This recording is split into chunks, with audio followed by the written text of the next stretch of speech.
Estoy aquí. Así que pueden pensar que soy un cabrón. Muy bien, tío. Joder, negro. Eso no es justo, negro. Oye, estoy en el EBT, hermano. Oye, por eso. El colapso viral de Kevin McCall reavivó viejas tensiones con Chris Brown, pero antes de que se calmaran las cosas, Young Thug intervino y se enfrentó cara a cara con Chris.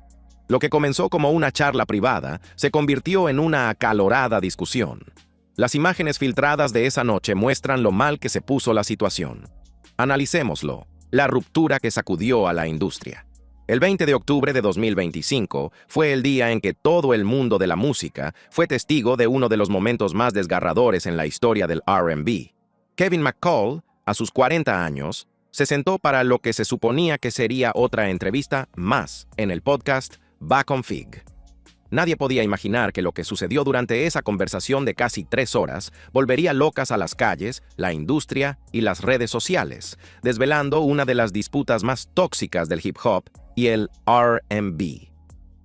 A los 45 minutos de la entrevista, mientras los presentadores lo alababan por su innegable talento, algo dentro de mi amigo simplemente se rompió.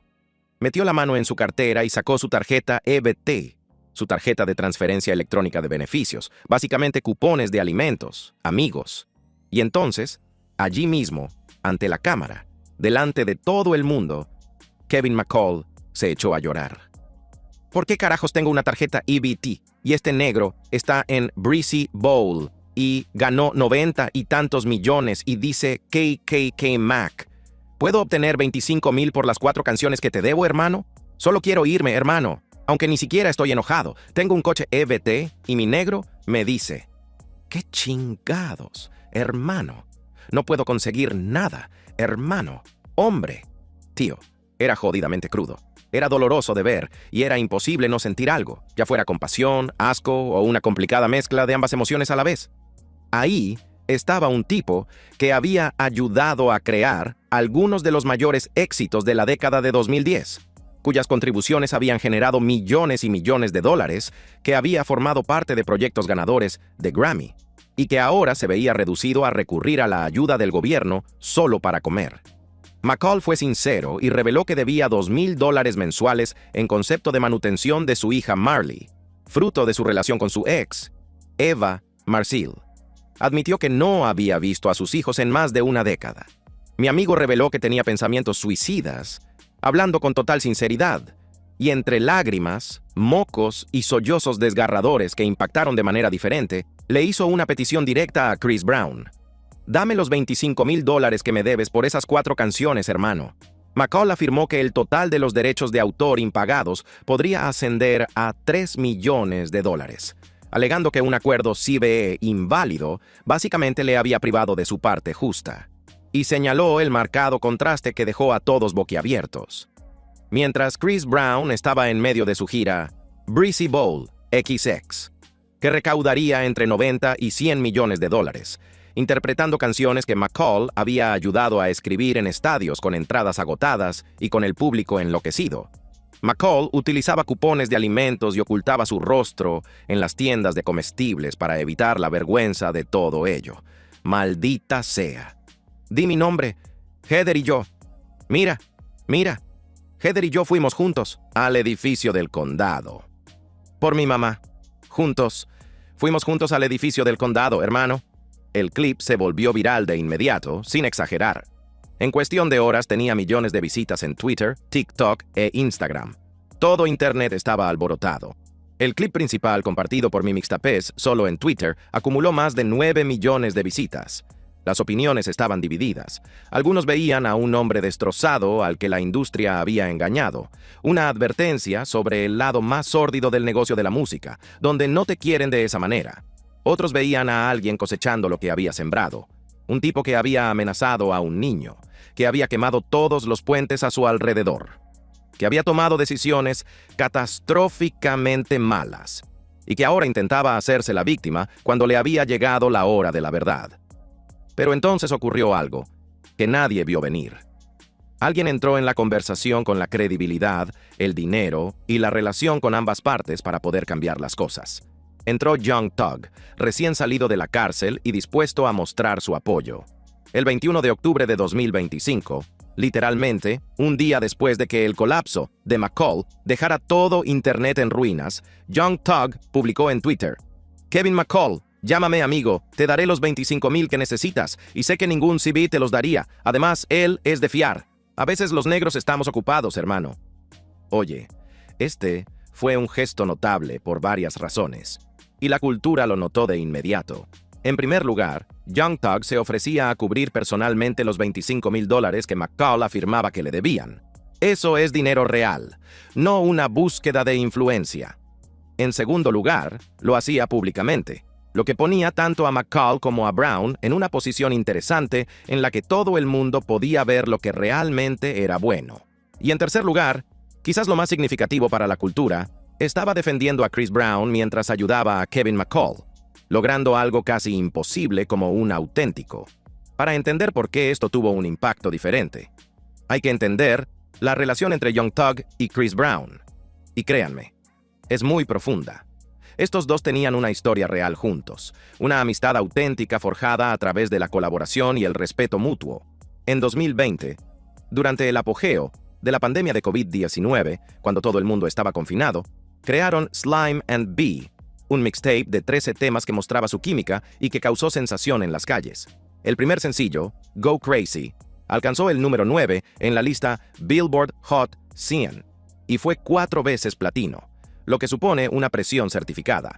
Pero más allá de eso, la lealtad era mutua.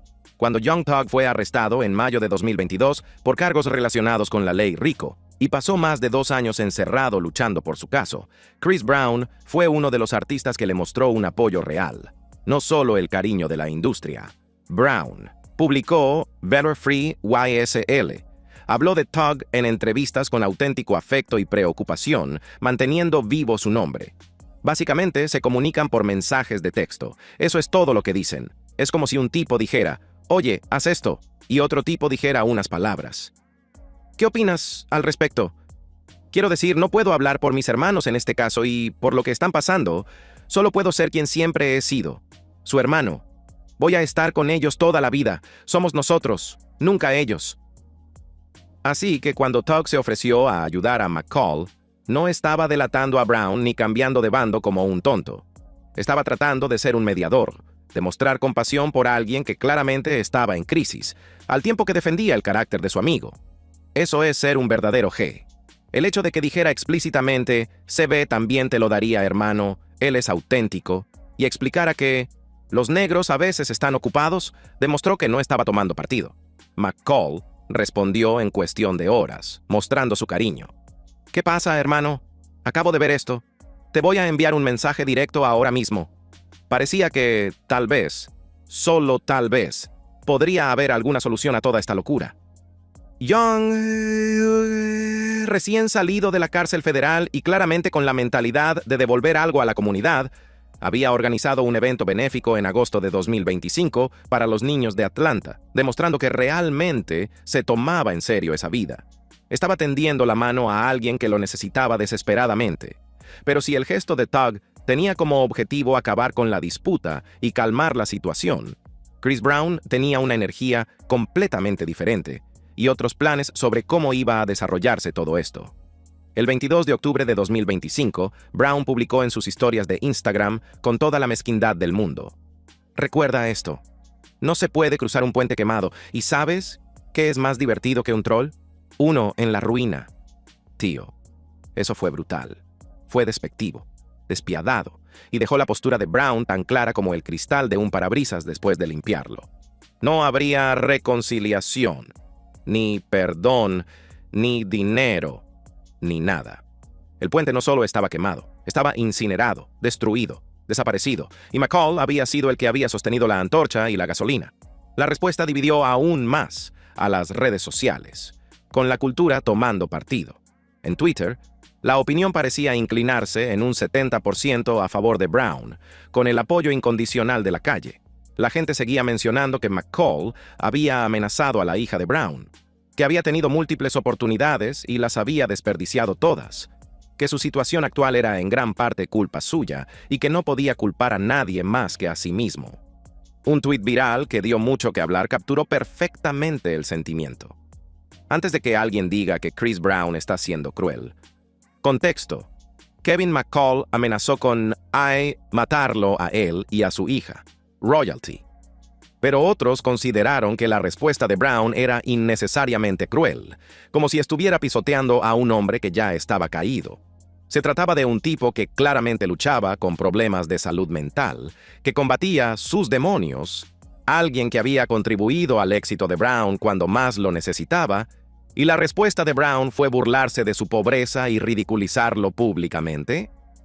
Algunas personas señalaron que la industria musical tiene una larga historia de explotación de compositores y productores, dejándolos en la ruina, mientras que los artistas a los que ayudaron a triunfar se hacen ricos y que, independientemente de los fallos personales y el comportamiento descontrolado de McCall, si realmente se le debía dinero, se le debía pagar, eso es solo negocio.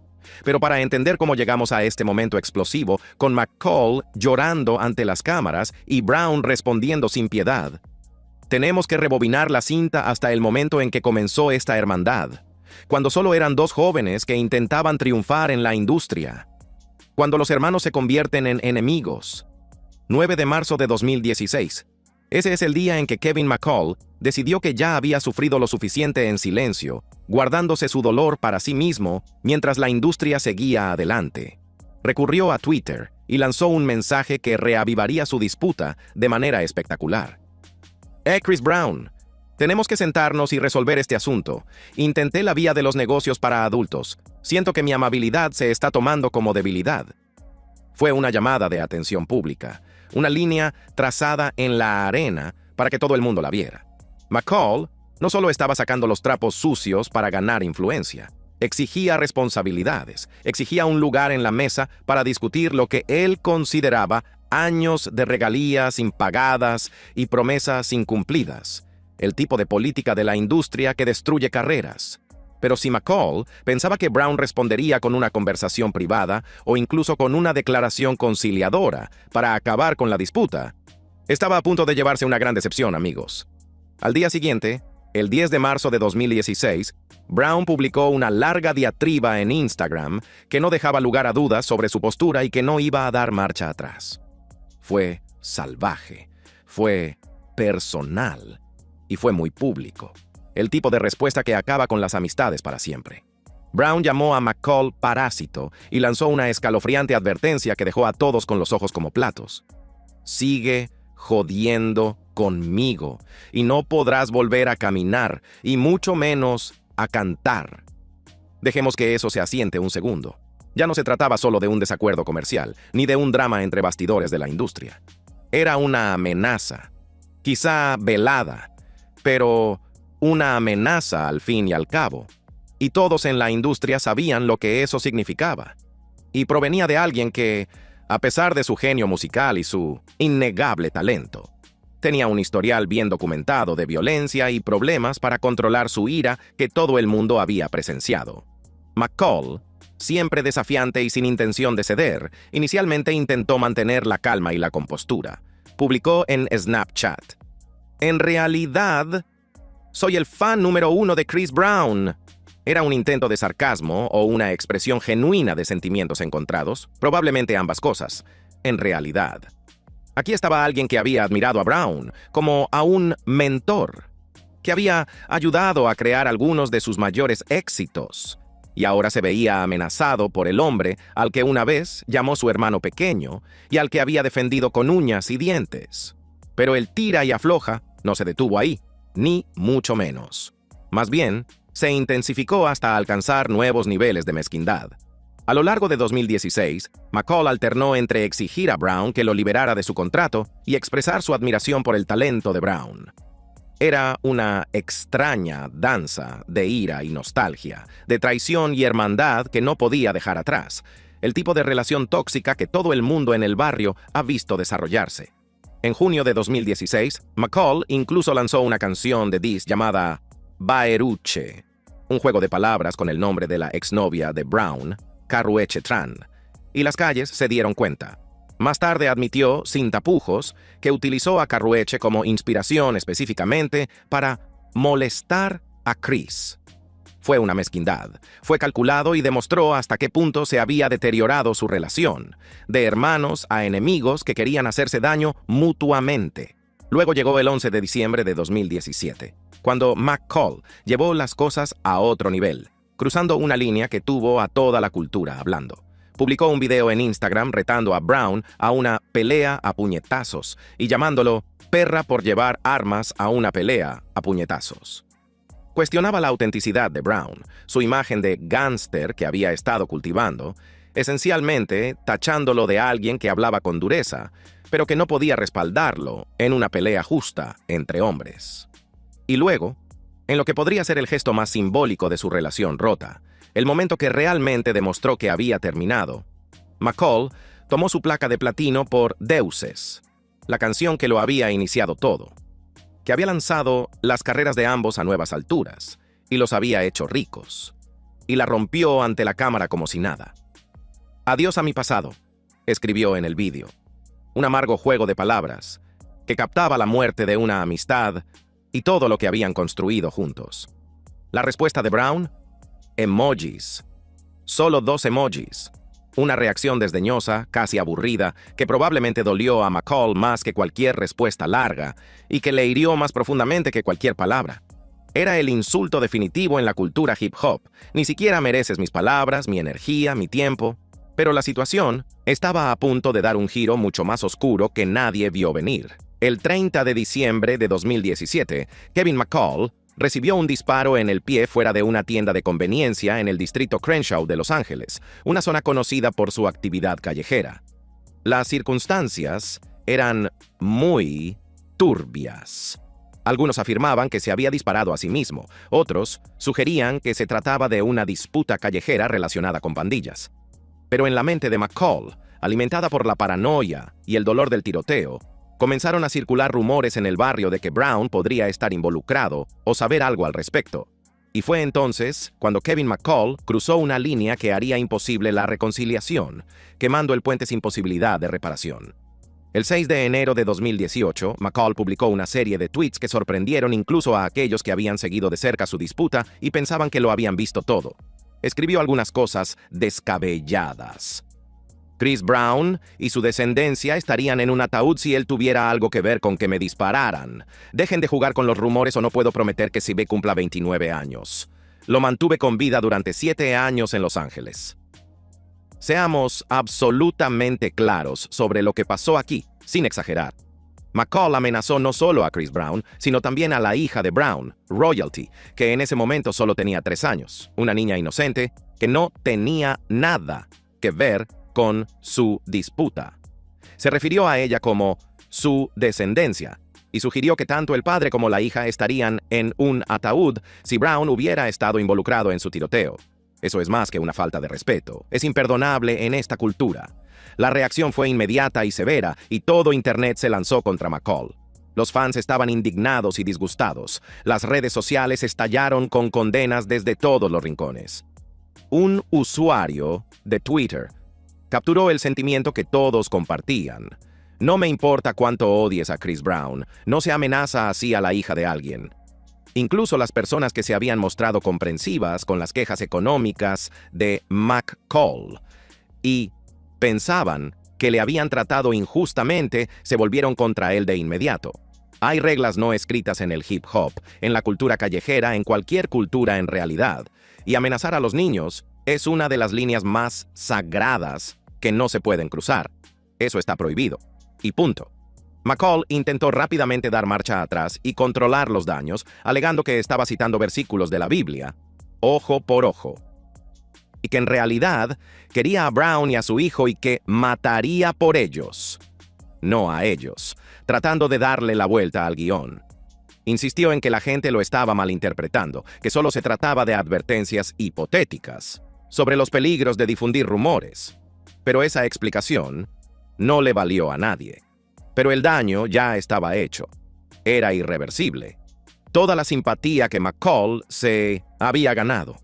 Todas las quejas legítimas que pudiera tener sobre los derechos de autor impagados y los contratos incumplidos que merecían ser abordados. Todo ello quedó eclipsado por esos tweets que demostraban que había perdido el control.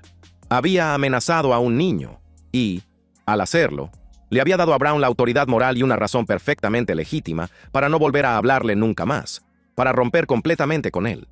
En 2019, McCall redobló su patrón de comportamiento errático con una diatriba en la que deseaba que los fans de Chris Brown se suicidaran. Fue otra declaración impactante que dejó a todo el mundo boquiabierto, otro puente quemado en llamas, otro ejemplo de alguien cuyo dolor y frustración se habían convertido en algo tóxico y autodestructivo que estaba destruyendo su propia vida. Y a través de todo este drama, todo este caos de idas y venidas, Chris Brown se mantuvo en gran parte en silencio, actuando de manera diferente. No necesitaba involucrarse ni responder a cada pequeña cosa. McCall ya se estaba haciendo suficiente daño a sí mismo sin que Brown tuviera que mover un dedo o decir una palabra. En un video resurgido de 2020, Brown finalmente abordó la situación de manera indirecta, haciendo alarde de su éxito mientras cuestionaba el talento de McCall de una manera que dolía profundamente. Si él escribió todas estas canciones que dice haber escrito, ¿por qué no escribe más? Me desperté y pensé en algo. Si este tipo escribió todas estas canciones que dice haber escrito, ¿por qué no escribe más? Oh, espera. Esto es solo una parte de mi casa. Esta es la vida antes de K-Mac y la vida después de K-Mac. Tío, voy a dejar de jugar con esto. Es un cabrón. Fue brutal, fue efectivo y puso de relieve una dolorosa verdad que nadie podía negar. Mientras que la carrera de Brown había seguido alcanzando nuevas cotas. Varios discos de platino. Giras con entradas agotadas en todo el mundo. Premios Grammy. La de McCall se había estancado por completo y se había estrellado. Su álbum de 2017, Man of God, no llegó a ninguna parte, ni siquiera causó revuelo. Su patrimonio neto, que debería haber sido de millones dada su contribución al éxito de Brown y los éxitos que habían logrado juntos, se había desplomado hasta quedar reducido a casi nada. Pero la historia no termina ahí, ni mucho menos. Porque mientras Kevin McCall se descontrolaba, lidiando con sus propios demonios, sus relaciones fallidas, sus problemas de salud mental y abuso de sustancias que estaban destrozando su vida, el mundo seguía girando y avanzando. Pero para entender cómo llegamos a este punto, tenemos que remontarnos al principio, al lugar donde comenzó toda esta saga, el auge y la caída de una hermandad. Para comprender el panorama completo debemos retroceder hasta donde todo comenzó.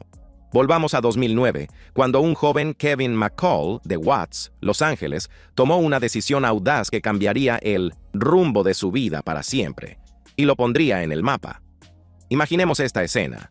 Kevin McCall, recién salido de la universidad, donde había sido un estudiante atleta que jugaba al fútbol americano y perseguía sus sueños en la NFL, se encontraba en un evento de la industria tratando de establecer contactos. Vio a Chris Brown, que entonces solo tenía 20 años y estaba tratando desesperadamente de reconstruir su carrera después de la devastadora agresión a Rihanna en 2009, que lo había convertido en un paria de la noche a la mañana y había sido cancelado por la industria. McCall, en lo que más tarde describiría como un momento de pura determinación y ambición, literalmente acorraló a Chris contra la pared para presentarle sus demos, sin aceptar un no por respuesta. Fue audaz, fue valiente, fue lo mejor del ajetreo callejero y, sorprendentemente, funcionó. ¿Cómo se formó Deuces? Deuces se formó, él estaba haciendo In My Zone y le iba bien. Así que quería conectar con Tiger, era fan suyo, sentía que tenía éxito. En ese momento estaba en auge, quería unirse a él y hacer un álbum conjunto. Brown, intrigado por el talento innato de McCall y quizá viendo algo de sí mismo en este joven artista hambriento que luchaba por salir adelante, lo invitó al estudio. Lo que siguió fue un periodo que McCall describiría más tarde como mágico, una época en la que no era solo un colaborador, sino familia, un verdadero amigo de toda la vida. Brown fichó a McCall para su sello CBE, Chris Brown Entertainment, en una empresa conjunta con RCA Records, posicionándolo como su protegido durante uno de los periodos más cruciales de la carrera de Brown.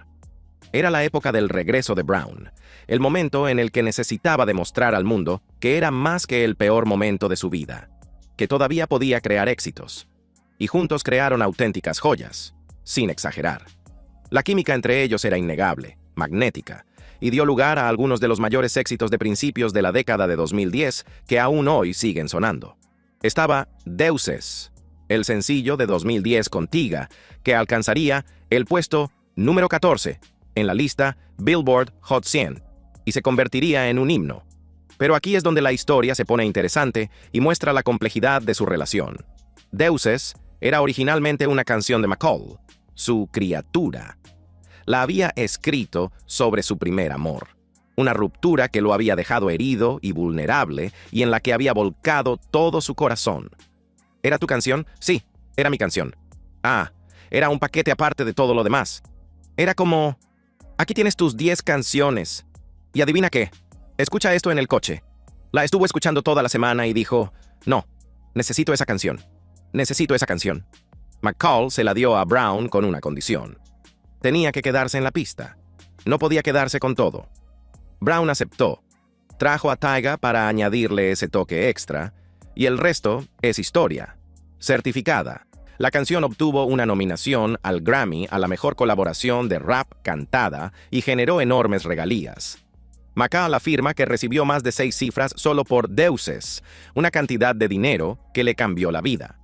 Para un chico de Watts que había estado trabajando en Abercrombie and Fitch solo unos meses antes, luchando por pagar el alquiler, debió de ser como ganar la lotería, como si todos sus sueños se hicieran finalmente realidad. Pero Deuces fue solo el comienzo de su carrera. McCall coescribió y participó en Strip en 2011, que alcanzó el puesto 37 en el Hot 100 y arrasó en las discotecas.